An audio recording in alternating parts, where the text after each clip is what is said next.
Okay, welcome back. Thank you very much for staying with us even during these early evening hours. And we will resume with the fifth panel of today's program. The title of the panel is Military Aspects of StratCom and What We Did Not or Did Not Learn from Russian Aggression in Ukraine. This panel will be moderated by Viktor Breiner, Director of InfoSecurity.sk, Slovak Media Platform Monitor. And the panelists will be Martin Sklenar, from Globsec and former Minister of Defense of the Slovak Republic, Lieutenant General Pavel Macko, former Deputy Chief of General Staff of Armed Forces of the Slovak Republic, and Dominik P. Jankowski, Director of Economics and Security Committee at NATO Parliamentary Assembly. The floor is yours. Thank you. Thank you very much, ladies and gentlemen. Hello, and thank you for staying at this late afternoon hour. I actually have prepared my own introduction of my panelists, which I'm very happy to have here sitting next to me. But before that, allow me to read you, and I promise you I will not bore you with reading it because it's quite interesting, an introduction to what this panel is about. We've been listening to basically political aspects of disinformation, misinformation, strategic communication, and all the nexus of that for the whole day. And now we are moving towards the military use and of strategic communications and everything that is connected to hybrid operations influencing activity in connection with the military. So we know that Russia's February 2022 invasion shattered Europe's post-World War II security architecture, revealing comprehensive hybrid warfare combining kinetic operations with disinformation, energy weaponization, infrastructure sabotage, and economic coercion to fracture Western cohesion. These things we all know. I do think as well that it's useful to reiterate these basic facts as we move forward to our discussion. And while Europe mobilized militarily and economically for Ukraine and still does, strategic communications responses remain fragmented and vulnerable, as is the theme of today. Russia has exposed critical weaknesses, energy grids targeted for both destruction and psychological effects, defense procurement reframed as economic burden, and policy reversals undoing multi-billion euro commitments overnight. Military strategic communication is now foundational to deterrence, alliance cohesion, and democratic resilience. Small Eastern flank allies face acute vulnerabilities, energy dependencies, weaponizing collective decisions, public receptive to anti-security narratives, institutional discontinuities exploited by hostile actors. All things that may be familiar, but it's important to lay them out anyway. Russia systematically weaponizes arms control disclosure, recruits saboteurs via social media, and tests alliances resolve through sub-Article 5 provocations. This panel examines three dimensions: hybrid threat mix, which is how energy coercion, economic grievances, and disinformation interlock; institutional resilience, preventing defense policy from becoming electoral casualties; and active measures dilemma, whether democracies can mount offensive communication without compromising transparency and their own values. Our panelists bring NATO perspectives on binding reforms, small ally frontline experience, and energy infrastructure expertise. The central question remains: can democratic institutions sustain strategic commitments when public opinion itself has become a battlefield? Dominik Jankowski, to my left, is the director of the Economics and Security Committee at the NATO Parliamentary Assembly. He previously served as Poland's deputy permanent representative to NATO and is a policy advisor in the NATO Secretary General's cabinet. His work spans energy security, economic coercion, and arms control, including leadership on the NATO pipeline system and climate security initiatives. He's a prolific author and extensive collaborations across leading transatlantic think tanks. Martin Sklenar, whom you might be familiar with, is a Slovak security practitioner and former Minister of Defense. Over more than 2 decades, he led defense policy and international cooperation, served in Brussels and Washington, and oversaw key modernization projects, including the Slovakia's F-16 program. He was instrumental in reinforcing NATO's eastern flank and shaping Slovakia's support to Ukraine. He is currently a distinguished fellow at GlobSec, focusing on transatlantic security and defense preparedness. And I might add, I had the pleasure to be working with Martin when we both served at the MOD. Lieutenant General Pavel Macko retired. He's a former first duty chief of the General Staff of the Slovak Armed Forces. He commanded NATO's Joint Force Training Center in, that's a very difficult word. Bydgoszcz. Thank you very much. I wasn't sure to really write, so thanks for that.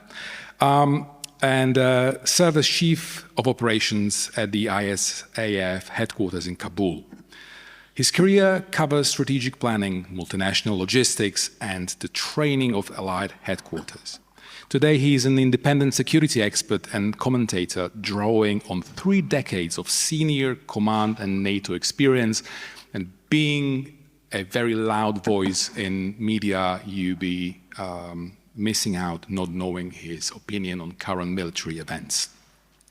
So let me start with you, Dominic. Energy infrastructure as the top priority. Your work at the NATO pipeline system positioned energy as a defense asset. How have Russia's systematic attacks on Ukraine's energy grid served the dual purpose, kinetic destruction and strategic communication or propaganda, if we look at it from our side? What specific resilience measures should allies prioritize now and in the next 12 months? What have we missed? What should we do? Thanks, Victor. Many thanks for the invitation. I'll try to be telegraphic. Energy security is a broad topic. It's also not, the centerpiece of what NATO is doing. But one element that we actually very much paid attention to in the last, let's say, 2.5, maybe 3 years is lessons identified and learned from how Russia attacks Ukrainian energy infrastructure and what this basically means for our own deterrence and defense posture. I look at it primarily from the perspective of what lessons we need to draw in order to prepare ourselves for the future war that we cannot exclude. There are 3 key effects here. I mean, first of all, getting rid of electricity has a key effect on populations. There is no doubt that if we are going to face a blackout right now, half of you will have no idea what to do.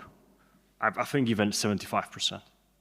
We just came out of a TTX in NATO, tabletop exercise in NATO, where we looked into the impact of blackouts on how we are going to react, civilian and military side of the equation.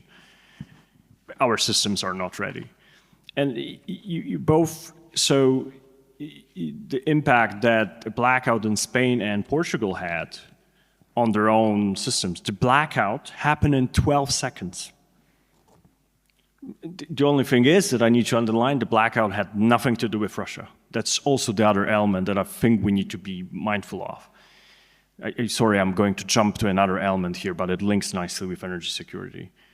We cannot and we should not accuse Russia of every single systemic problems that we have here in NATO countries, because that's absolutely not true. That actually undermines the thing that we want to achieve. Russia is responsible for a lot of things, but we cannot blame Russia for our own lack of preparedness, well, for example, on the electricity side of the grid. The biggest problem that we saw in that TTX, once again, I will not go into details, but just to highlight to you, most of our emergency systems will not be able to communicate with each other due to the lack of proper communication, which is not based on mobile phones. This is exactly what they want us to do.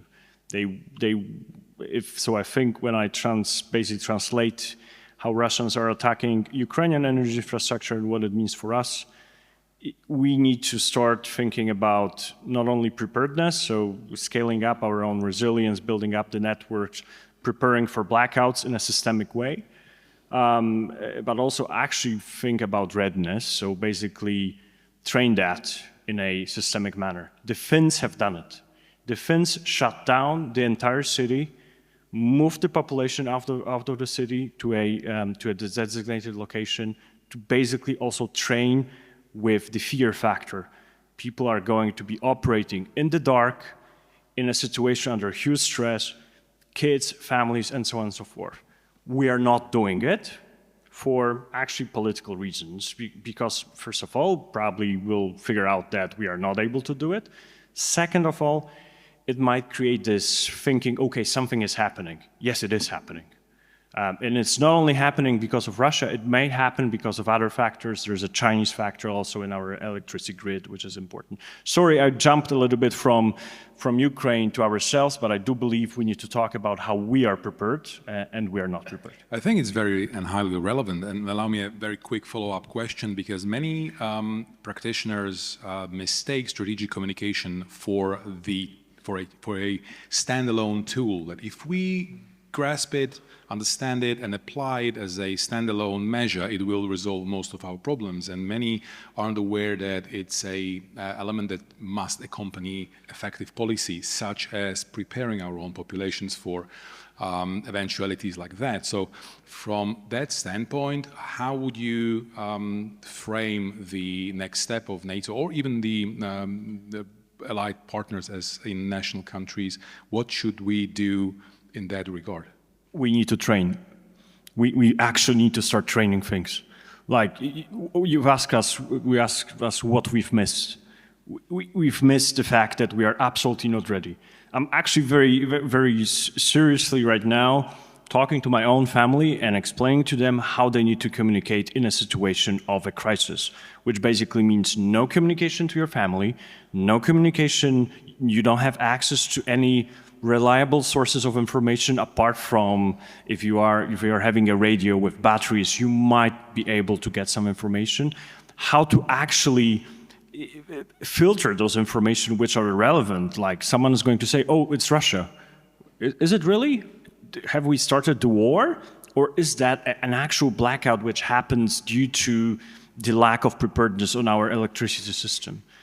The first thing I will do is actually start massive exercises throughout all allied countries, which should be, of course, coordinated through NATO and the EU in a proper manner, because this is how you actually build preparedness and readiness of your populations. Yeah, and accompany that with effective StratCom to dissipate worried populations that we are training for an attack, and also to neutralize hostile information operations that will feed on that effort of ours.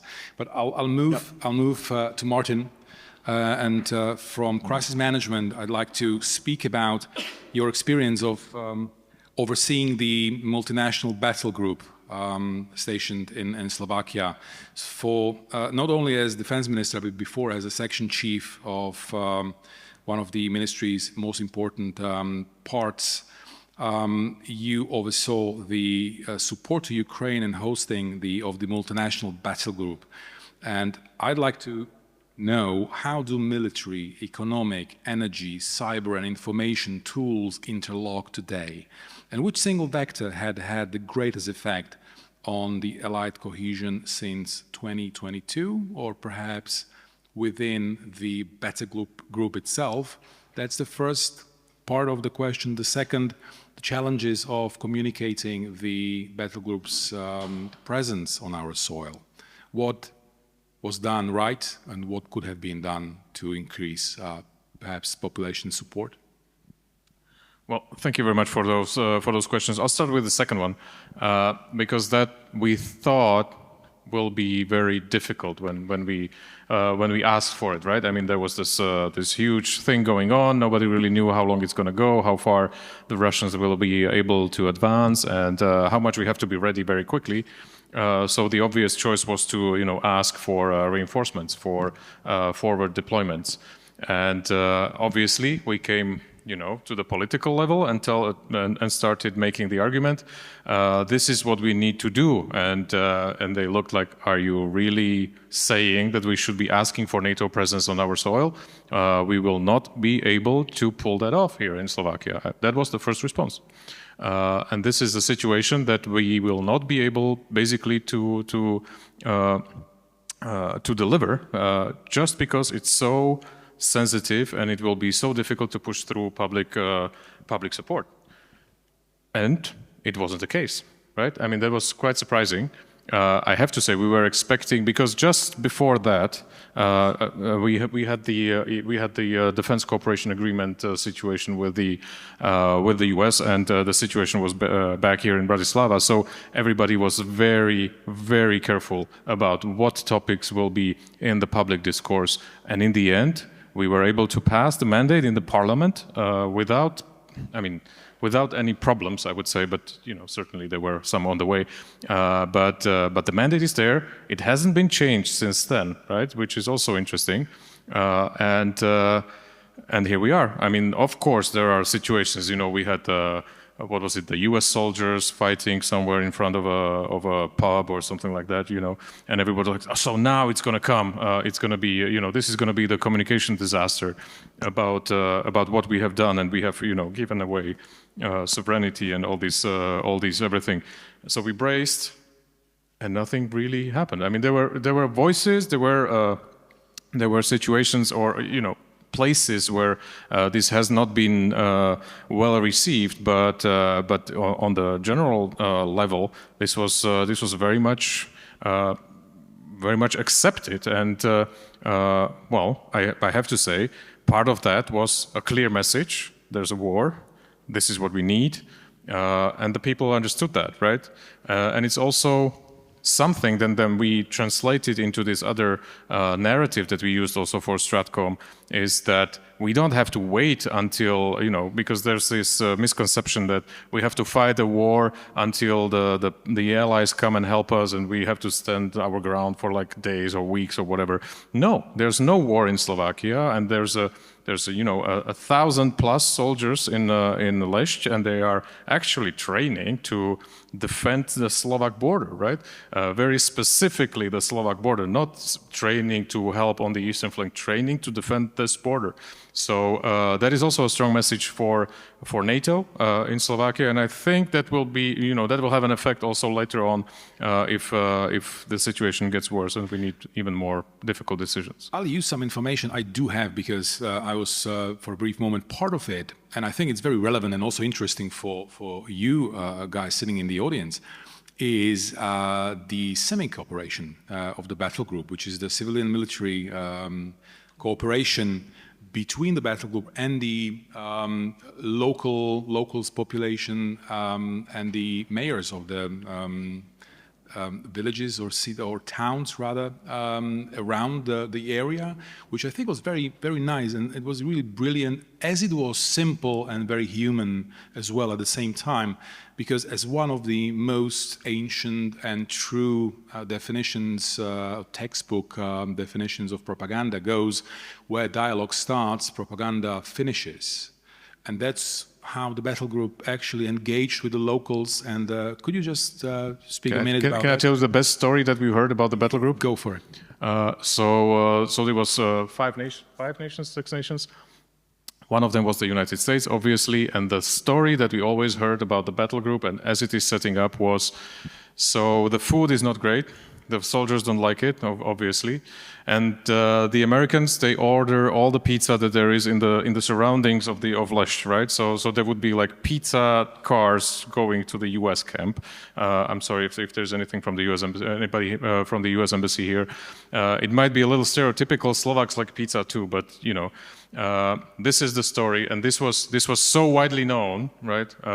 And there were so many U.S. soldiers that the pizza places didn't really have the supply for that. So it was a big story. Happy pizza And I think that's good, right? Because it's so basically nice. It's not a story that they took over and now nobody can really walk their dogs in the woods or whatever it is that the people would be concerned about. So I actually like the story. That's why I mentioned it also here because that showed me that it went smoothly. I mean, there were hiccups, a million hiccups, right, on the military side, and we can talk about preparedness. We don't have to, but this was the story that actually I remember the most, and also paints a picture about the civil-military cooperation and the life that the people have to make in the new situation. That's exactly what I was after. And another story stuck with me when the military commanders invited the mayors of the villages or towns around for a grill party, a goulash, was it? And that's how they kicked off their presence. And it was brilliant because they got to know each other. And that's one of the StratCom isn't online only. It can be also face-to-face and should be as well. Pavel, I don't know where to start because you can speak about all the technicalities of the contemporary hybrid, even sort of like kinetic sub-threshold attacks on the European soil. So I go to what is in our memories from recent past, and these are the drone incursions, right? We all know the Poland incursion, but 20 Russian drones penetrated, 20-something was it? You perhaps know the precise number, 19 confirmed, right? Penetrated Polish airspace in September, the largest violation since the war began. Now we know it was no accident. And we suspected from the very first moment it wasn't an accident. How should NATO respond to provocations, sub-threshold provocations of Article 5? I mean, it's a huge, large question, but in the case of the drone incursions, what should we do? I would start from something you didn't ask, but I think it's necessary to tell it. Please do. What we experience with Russians is basically since the Soviet era, they are still using something which we call reflexive control. That means whatever they do, it's not just the direct assault, direct action, but it's in this hybrid nature is influencing your decision making, influencing the way you think, manipulating the perception, through manipulation of the perception, influencing or narrative and perception, influencing then the decision-making, and trying to expose you to find the rift in your decisions, or you start to self-constrain in your decisions. So what happened with these drones? Obviously, there was a context to it. There was just ongoing or starting exercise where you have, in such an exercise, Zapad 2025, you have all the collection assets. I mean, technical stuff where you can also calibrate and measure what your air defense system and other systems do. Normally, you see where the locations are, that they know it. We know also where the Russians have their air defense sites, etc. But you need to see the protocol. You need to see how it enrolls when the situation like this develops. That was second. That means technical in testing the system and its technicalities, to find the protocol, to find the vulnerabilities, to find where the bottlenecks are in your view as opponent. But the real story was about testing the strategic communication, was about testing the cohesion within the alliance. Because if it is on the threshold, that obviously it opens the questions, and we might see 32 different members, the same thing, different view angles, and depending how far you are from the spot, etc. Going back to reaction of NATO, I think it was appropriate and it was perfect. Because on the ground, since few months or years, we have, and without going to details, we have response system, which replaced the previous crisis management system. So there is something which is pre-authorized, so not to get surprised. So you have, military commanders starting from the secure down the chain. We have not only national, but collectively, we already have response measures in place. Full stop. No need to talk more about it. So you trigger them regardless of how fast NEC is able to come together. Second issue was invocation of Article 4, which is not Article 5, but it's once you have doubts about Just briefly say what that is. Article 4 is about consultations. That means anytime if one or more members feel threatened or see the disruption in their security environment or have whatever other concerns, you call the allies, you discuss whether you see the same thing, and you try to assess what should be the reaction in strategic communication, in political and diplomacy, and in practical measures. I'll be the devil's advocate, following up on your response. And 19 downed drones on Polish territory doesn't seem like NATO has everything in check. No, I wouldn't agree with that portion because it's again. I'm just provoking. No, that's perfect. I was very critical. I know that you follow me. So yeah. So I mean, really, did we everything right? Shouldn't have we? Technically, no, but it's quite natural. Simply, we were not exposed thus far to such an. My point is, situation. What have we learned and what we are doing now? I think what we have learned is first that we are changing the response measures. Second, we are raising the readiness. Third, we have pre-deployed some other assets, for example, to Baltics, where there was no surface-to-air missile batteries present. That was the next incursion by 3 Russian MiG-31s. So you have shooter over there. But the most important thing was political response from the alliance, which said, okay, we take it seriously. This was not accident. Even if it were accident, you Russians, you are conducting war in our vicinity. You are responsible for whatever you do and whatever flies, regardless whether it was intentional or not. You are in charge. It's illegal war, but you are in charge. And we communicate you. We will take not offensive, but active defense measures, and next time you do it, we immediately shoot everything down, and we may go even after the source. Obviously, and then the second answer, a part of answer to your question is, you need to have doctrine, protocols, training, and technology to do it. And that's still under development or under construction, as we used to say on the road. Martin, can I just have a quick reaction, because I know that Pavel is looking at this as the military response, which was great. I mean, Politically is important. Which gives you the proof that NATO is there. It watches over the airspace and it is able to react. But there are several buts, right?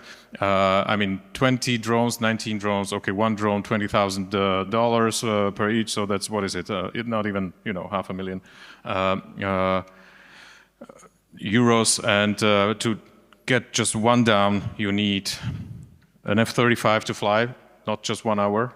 1 hour is like 35,000, yes. And a missile, which is 400,000, right?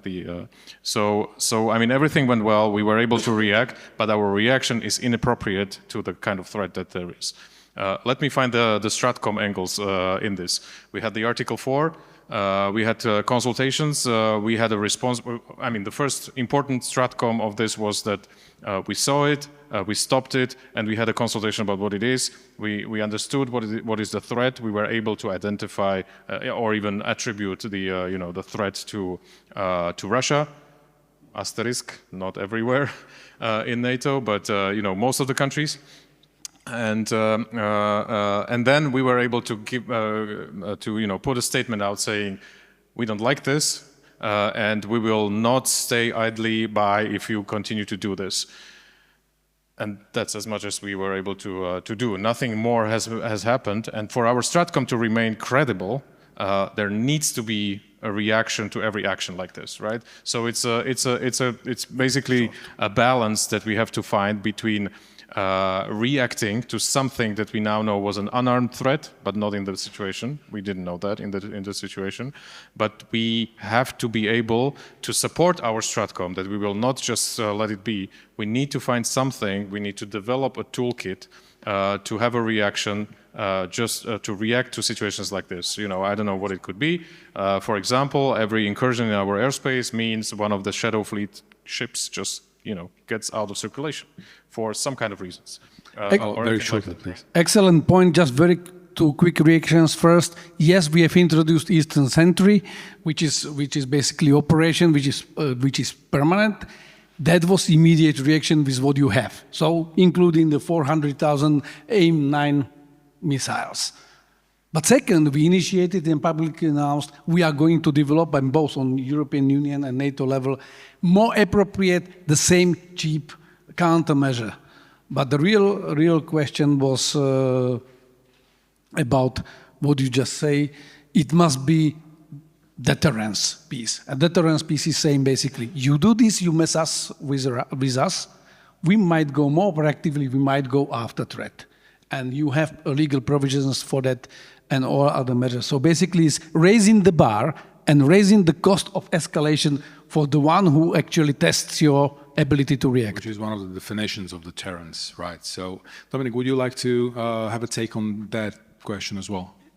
Not on the question itself, just comment on what I've heard. I slightly disagree with the fact that, you know, we've used. I like my panelists to disagree. Yeah, no. We've used very expensive assets to shoot down an inexpensive asset.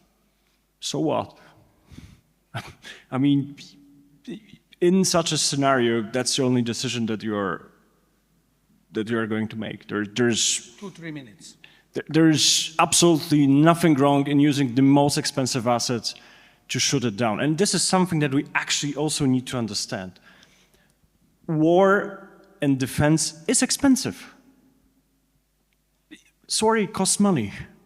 Because if that missile, this drone, hits a building, and just a reminder, I was a Polish diplomat before. In 2022, in November 2022, a missile, in the end, it was a Ukrainian missile that went astray, hit a house in Poland. 2 people died, 2 farmers died. People died in that war. So my point is, I get from a military perspective that was probably not the most efficient way of doing that. From a political perspective, I don't care. I want that drone to be shot down. If it's F-35, even better. I can tell you, the Dutch airmen were super happy. They were like, oh my God, we are going to shoot. I'm sorry, maybe they were not exposing that in such a way. But I think that's also the mentality element that is so important in StratCom. We need to be ready to take political decisions which are going to be costly. And this is exactly what happened. Finally it happened, because it breaks also the taboo in NATO that we are not able to shoot down Russian assets. Yes, we do. We are going to do it if it continues. And I think this is the message, the StratCom message that was around it. So once again, I'm not going to talk about other elements, very interesting discussion. It was an important moment for NATO. I think that addition... I agree, yes. It was an important moment, yes. Yeah, exactly. So it wasn't a contradictory opinion, it was an addition to... Because I think it's a very important one, because the debate about the cost of defense, especially now when everything is changing and we must invest, is the one that we must be having most than anything else. And that's also about communication, yes, political courage, yes, and an expertise combined and working as one as far as that is possible. Yes. Dominic, I'd like to move to economic coercion, as in circumventing sanction. So you've advocated for NATO economic deterrence initiative. Is that right? Yes, okay. I did, some time ago. Not very successfully, though. Okay, now... I'm trying to forget about it. I'm sorry, I have to bring it out because I like the idea. Which forms of economic hybrid threats, like sanction circumvention, weaponized trade, procurement networks, now we know Russia does that really well, now being sanctioned and doing their thing anyway, have proven most effective when combined with disinformation campaigns, and here I underline, again, policy accompanied by StratCom, they might call it StratCom it's disinformation for us, but it's communication anyway, if we want to call it in a neutral way, have proven most effective, and what specific countermeasures, counter-narratives, if you want, has the alliance successfully deployed, if any? It's a very dense question, so I'll try to, bearing in mind that we have limited time, I'll try to focus on one element, which is sanctions. And I think, actually, if I'm looking where we, to some degree, failed, we did fail in countering the narrative that sanctions are not working. They are working. They actually are working. If you think like beyond the 1 or 2 years horizon, Russian economy is actually getting in a worse shape than it was before 2022. Is it satisfactory? Did that stop the war? No. For also one simple reason, I need to say that. NATO allies, European Union members are financing that war.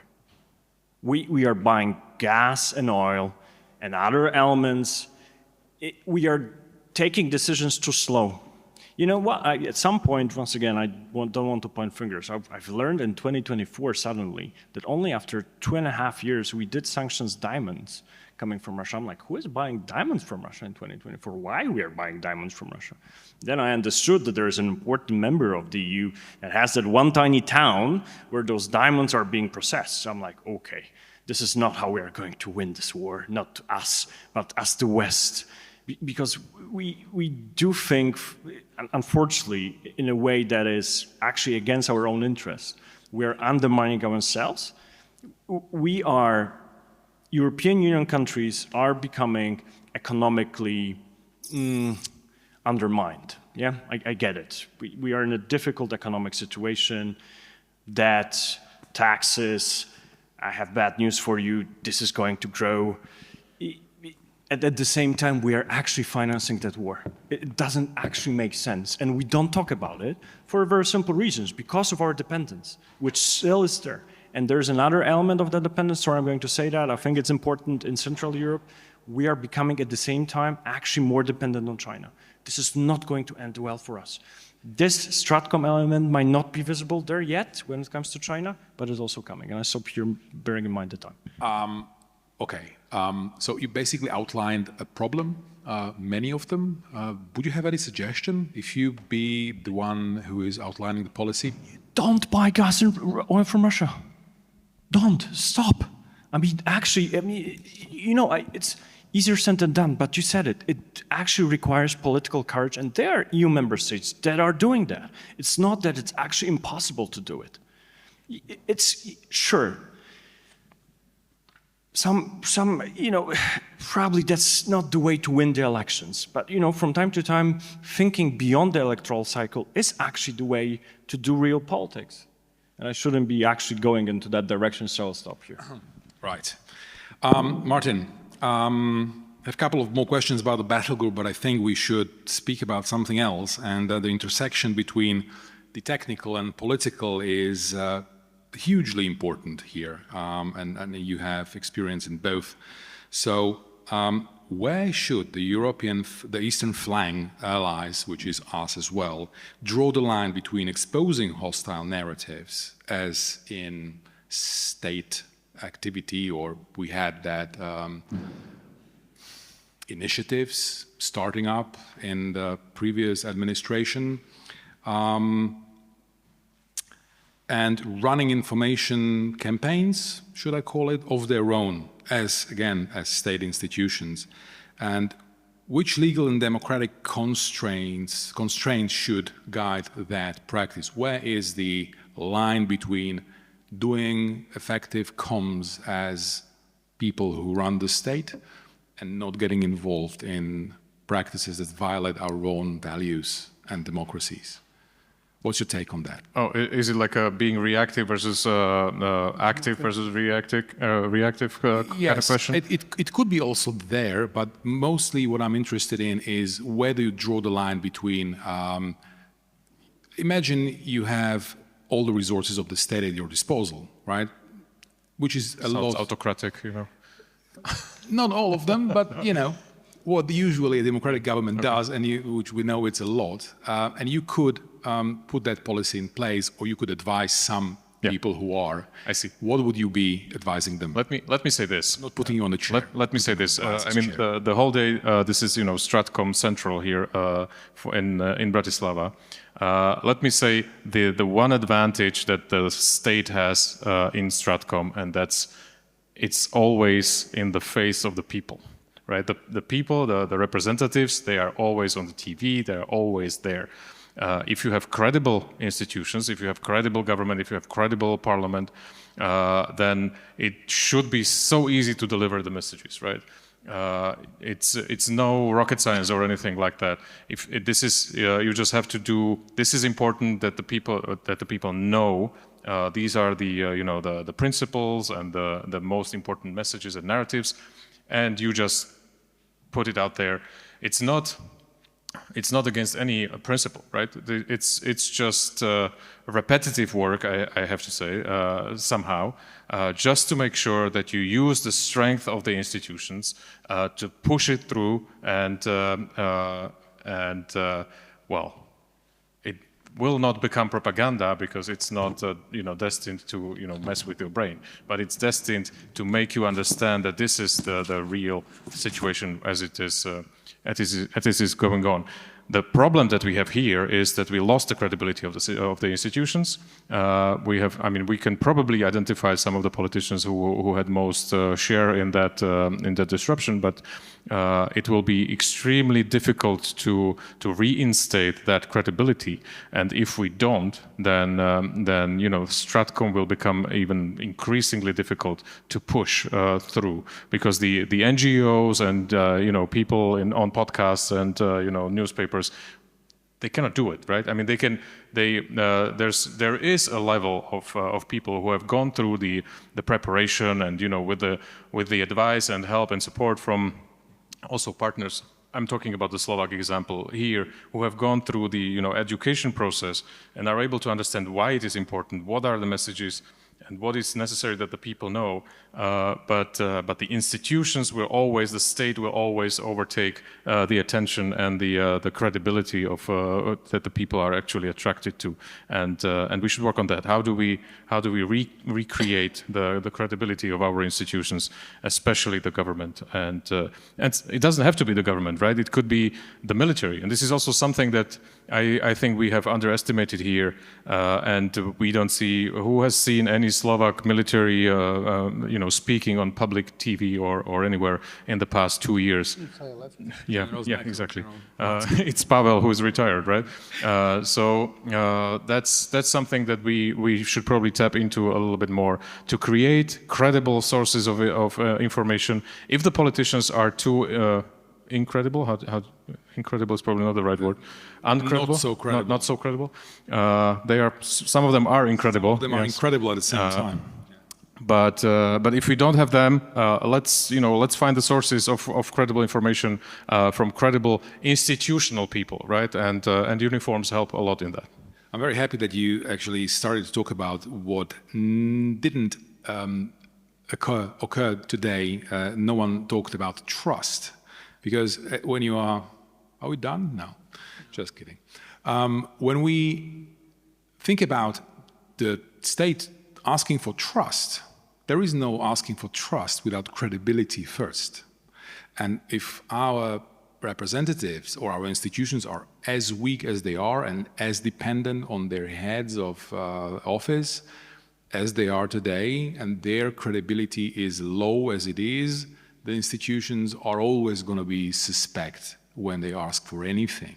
So the application of StratCom from the state institutions here, and I imagine it's not different in many other European NATO countries, is problematic because the trust in institutions and democracy is declining for whatever reasons, which we don't have the time for exploring. So thank you for bringing that up. I think that's a key element to all of this. We can be technical as much as we want, but that is the paramount of how we should be thinking about strategic communications. You can't ask people for trust from a position that is not credible. Pavel, I'd like to move again to the military kinetic aspect of Russia's sabotage networks, which is something that we all knew about and heard about. And Russia now recruits saboteurs via social media and pays through crypto for attacking on infrastructure. We all seen that. People attacking warehouses and malls, and fire here and some sabotage there. Why are traditional counterintelligence methods failing, and what should replace them? That's something that you may have been thinking about in the recent past. What is the approach to lone wolves being recruited on Telegram by Russian operatives? Because, I mean, just one example of many, we know that some old lady is being asked to deliver a package for a couple of €100. She doesn't know there is an explosive in there. She delivers the package goes boom. That's a kinetic intelligence operation done online, actually. So it's like all the aspects together. Is there something we can do about it? What should be the military comms take on it, as well as the actually measures to counter that? This is the toughest and very delicate question. Again, it starts from the political level, because that was probably what was missing.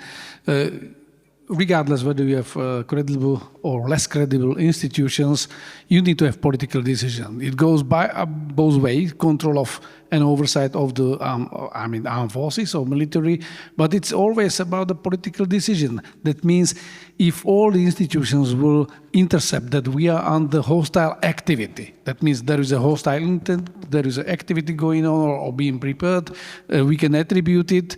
Then you can point finger on it, you can countermeasure it, but it all requires that on the perception level or the top political level, they feel that we are under threat. So they trust also those institutions. Now, the real issue, what you ask, there are technical means, but here we are on the very, very, very, I would say, fragile line between the liberties in democratic society and oversight of institutions. And here we go. If I talk about Slovak intelligence service, I mean the civilian ones, the military ones, those institutions must be absolutely robust and trustworthy, must be under scrutiny by politicians and control measures. Then you can also monitor what's going on the networks, social networks, because what Russians and others do, they monitor, they digest the information which is available there, most of it legally, because unless you switch off, for example, your profiling and Google responses and cookies, everybody, including political campaigners, is collecting the information, your reactions. So there were incidents like try to hire those people working in one IRIS-T subcontractor, etc. First of all, they try to profile you. They find that you might be a good candidate, as they just try it. That means for one successful recruit, they might try it 1,000 times.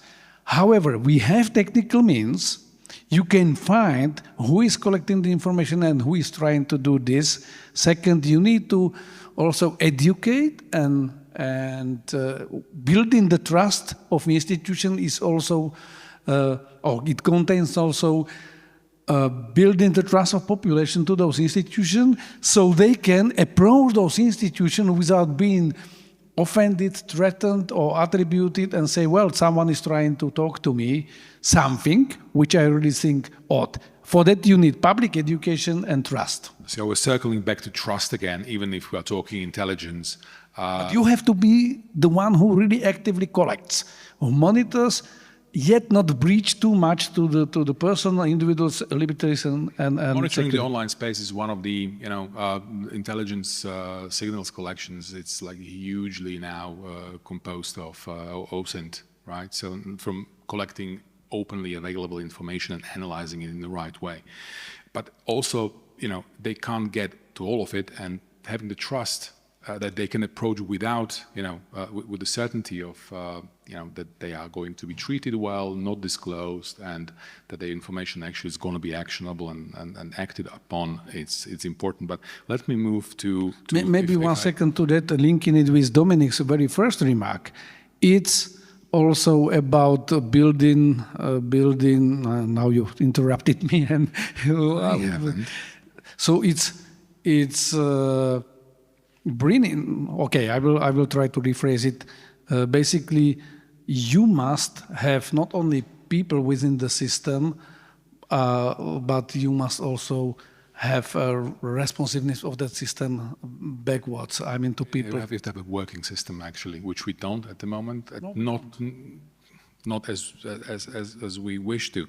But I'd like to move to another part. I mean, we have 1 hour. There's so many things we could have been talked about, but it's not easy to pick from all the eggs from the basket. So, Dominic, arms control. And especially, I'd like to understand how has Russia weaponized the arms control narratives, portraying NATO as aggressive, while violating treaties themselves, while waging war themselves. Are we losing the information battle on deterrence versus aggression, and what's a realistic allied end state?